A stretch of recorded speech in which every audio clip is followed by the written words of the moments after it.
كتاب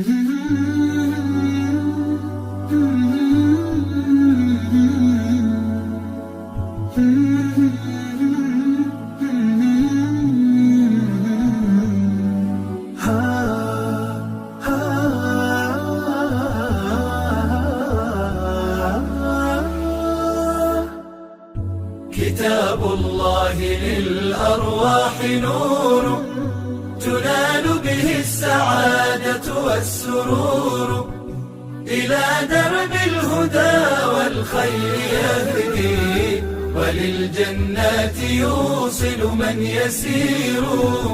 كتاب